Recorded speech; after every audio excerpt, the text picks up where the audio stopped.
Hello दोस्तों, एक बार फिर स्वागत है हमारे यूट्यूब चैनल में।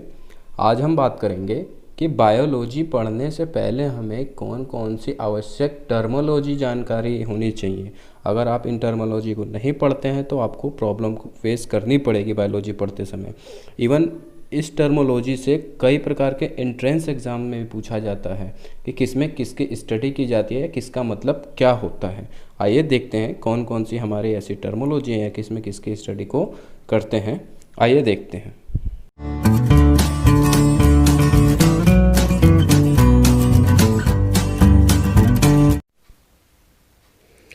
पहला, आकारिकी या मॉर्फोलॉजी। पौधे या जंतुओं और उसके अंगों की बाहरी रचना का अध्ययन, यानी हम बाहर से जिसकी स्टडी कर रहे हैं उसको हम मॉर्फोलॉजी कहते हैं। दूसरा, टैक्सोनॉमी।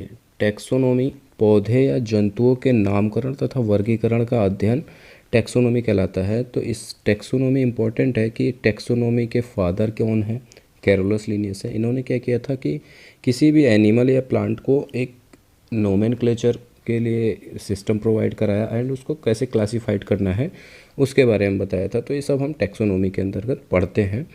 एनाटॉमी क्या हो गया, इसको शारीरिकी कह के पौधे या जंतुओं की आंतरिक रचना का यानी इंटरनल स्ट्रक्चर की स्टडी करते हैं तो हम उसको एनाटॉमी कहते हैं।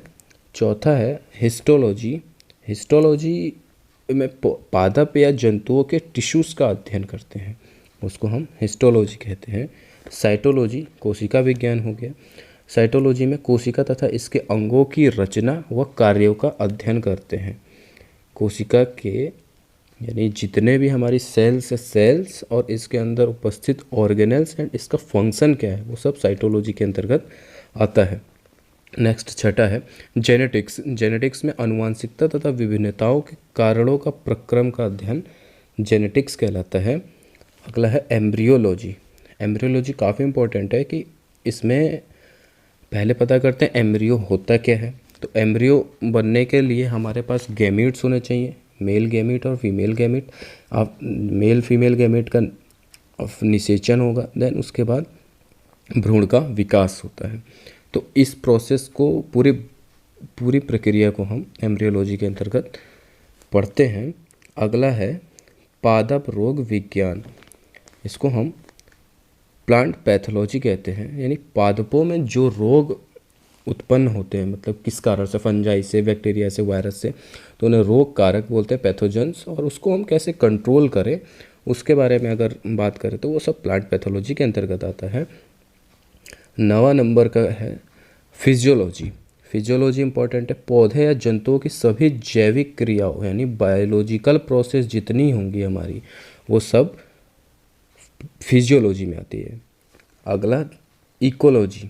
इकोलॉजी जीवधारी तथा उसके वातावरण के बीच पारस्परिक संबंधों का अध्ययन, यानी relationship between animal and their environment. उसका क्या एनवायरनमेंट है और उस एनिमल का उससे क्या रिलेशनशिप है उसके बारे में बात करते हैं तो वो इकोलॉजी के अंतर्गत आता है।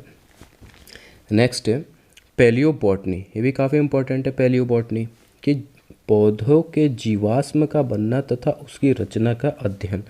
अब जीवाश्म जो हमारे काफ़ी लॉन्ग टाइम से प्लांट दबे हैं कहीं या किसी बर्फीली जगह में या नीचे दब गए हैं, प्रिजर्व हो चुके हैं, वो सब जीवाश्म होते हैं। उसके बारे में हम पता करते हैं, उनके स्ट्रक्चर के बारे में स्टडी करते हैं। वो सारी चीज़ें हमारी पैलियोबॉटनी के अंतर्गत आती हैं।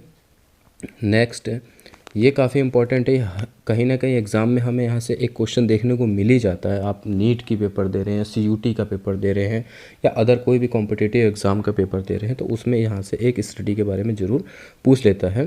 तो जीव विज्ञान की से संबंधित अन्य शाखाएँ कौन सी हैं देखते हैं। शैवाल विज्ञान, जिसमें शैवालों का अध्ययन करते हैं, यानी इसको हम फाइकोलॉजी या एल्गोलॉजी भी कहते हैं। एग्ज़ाम में ज़्यादातर फाइकोलॉजी नाम से आता है कि फाइकोलॉजी में किसका अध्ययन करते हैं। इसी प्रकार से है कवक विज्ञान, जिसमें कवकों का अध्ययन करते हैं। कवक यानी फंजाई, इसको हम माइकोलॉजी कहते हैं।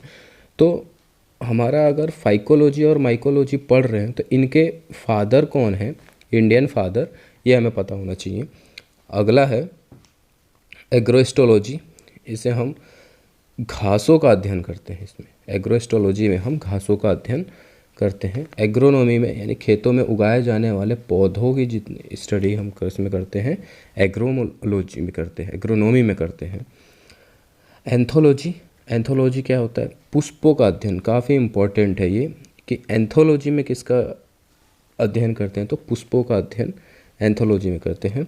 अर्बोरिकल्चर में जितने भी हमारे सजावटी प्लांट्स हैं, झाड़ियाँ हैं, उनको सबके बारे में अगर हम देखें तो सब वो हमारा किस में आता है? अर्बोरिकल्चर में आता है। डेंड्रोलॉजी क्या होती है? बहुत इंपॉर्टेंट है ये भी। डेंड्रोलॉजी, डेंड्रोलॉजी में पौधों का अध्ययन करते हैं। कोई भी पौधा है उसको हम डेंड्रोलॉजी के अंतर्गत अध्ययन करते हैं। आगे है डेंड्रोक्रोनोलॉजी, ये भी बहुत इंपॉर्टेंट है, पेपर में अक्सर देखने को मिल जाता है। डेंड्रोलॉजी क्या होती है और डेंड्रोक्रोनोलॉजी क्या होती है? तो डेंड्रोलॉजी में हम पौधों का अध्ययन कर रहे हैं, जबकि डेंड्रोक्रोनोलॉजी में पौधों की आयु का अध्ययन कर रहे हैं, यानी एज ऑफ प्लांट कितने साल का है।